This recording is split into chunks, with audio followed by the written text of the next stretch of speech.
Hi, this is Molly with Insourced. I'm just going to do a real quick overview of Callfire to help you just better understand the service and exactly how it works. So what you want to do is when you go onto callfire.com, this is the screen that you're going to see, and just in the upper right hand corner there's the orange highlighted Agents Login, and so you're just going to click on that. It'll take you to this screen. And as you can see, there's a couple of different things that you need to fill out before you can log in. So the first thing that you're going to want to do is use the campaign name or ID, and the name is btracking1, all lowercase. Well, you can do either. And the ID number is 2527486.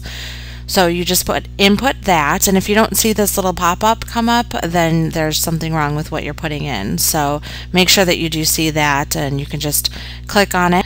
And then you want to input the phone number that you want to use for this campaign. And what it does basically is the system calls you, and it gives you an agent ID number, and that is how you're connected with the online interface.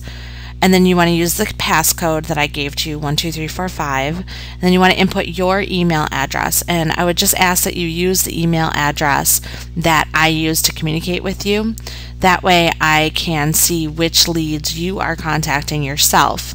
And there's actually going to be a disposition for you to be able to tag that lead. And if you do that, then that lead becomes yours and nobody else can call it. And so I just ask that you do that if you have a conversation with a decision maker that you want to continue to follow up with. Certainly tag that, and that way nobody else will call that person back. And then the hold music, which is kind of a fun detail, is you can choose all of these different types of music to listen to while the dialer is doing its work. So sometimes there's up to a 30-second pause between phone calls. I have it so the goal is to avoid bad numbers, answering machines, voicemail, all of those things. So when the music stops playing, you are going to be connected to a live person. So sometimes there's a little bit of pause in between phone calls, and then you just hit the next button and you wait for the system to call you, and it will call you, and it's a 213 area code number. And I use Skype with this, so you basically get your phone will ring, you pick it up, they ask you to press pound to hear the number. So you press pound, and then you just input that number right here in the agent ID, and then you hit login. And as soon as you log in, it's actually going to connect you directly into a call. It's not going to be a live call. It's going to start working basically. So it's going to start processing your first call. And as you can see in the upper right hand corner, this is what it looks like when you're actually connected live on a call. So it will tell you how many calls have been processed, and it's highlighted in green. It tells you that you are connected to a live call.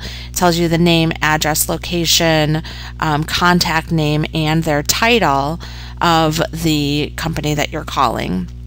And then below that, it gives you a box to input a number to transfer the call. You can just ignore that. We're not doing live transfers with this campaign, so that is irrelevant. Below that is a box for Smart Drop. Now, if you do happen to get a voicemail or an answering machine, I would just ask that you just, as soon as you hear the recorded message, you just hit Smart Drop, and it leaves a general voicemail in their mailbox. Usually we don't get callbacks from these. Sometimes we do, and what I'm going to be doing is distributing those leads evenly among all of the salespeople if anybody calls back. Then the next box next to the Smart Drop box is an end this call.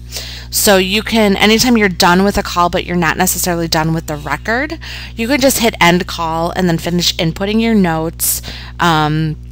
On the left-hand side, as you'll see, there's a note section, there's a section for the email address, and then there's a disposition section where you can just click one of those. So they're pretty self-explanatory. The ones that I really want to highlight are the send email. If they requested an email, please hit send email so we know to do that. Also, if they requested an email and you hit send email, this lead will also be tagged to you, so you don't have to worry about hitting the tagged disposition button as well. The most important thing is, if you gave them the code, your discount code, and they also asked for an email, that's fine. That's the most important thing, is the send email. And you can put the rest in the notes section.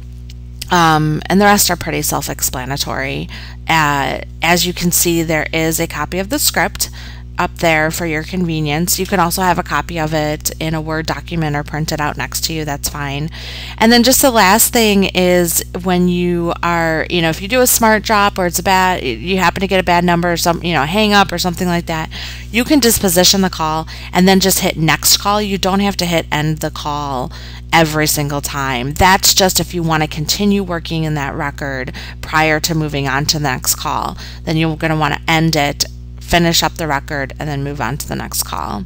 You can also hit end call if you have to take a phone call or you need to take a quick break.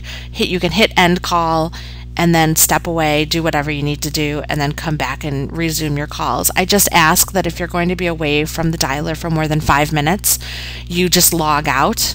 And that's right below the next call button. There's a little log out button in the lower right hand corner. Just log out, and then you can log back in when you're ready to resume making your calls. And then this is just what it looks like when you're not connected. Is highlighted red, not connected. The only thing you can do is work in the record on the left hand side and then hit next call. And then the last screen here that I want to show you is, this is what it looks like when you're waiting to be connected to the next call. So it's again highlighted, says now dialing. It does tell you the name of the company and the phone number, but it doesn't give you all that contact information. That doesn't pop up until the call is actually connected. So you'll be able to ask for the name of the contact by their name. If they don't have a contact name, then you can just ask for the owner, the manager, the person who makes the decisions for their cellular use or anything like that. But pretty much an owner or manager is sufficient. So, and then the other thing just to point out is that you won't be able to work in the record until you're connected. So it does take a couple of, maybe an hour or so on the dialer to get accustomed to its fast-paced nature, and it's meant to be fast-paced. And you'll also see in the upper right-hand corner it says calls processed, so you'll be able to keep track of how many calls you're making. So that's really good if you are setting goals for yourself with how many dials you want to achieve in a session. Then that's a really good way to track it and see how well you're progressing along. So that's basically it. That's the dialer in a nutshell. It is so simple and so easy to use, and I'm looking forward to working on it with y'all and helping everybody be more efficient. Thanks so much.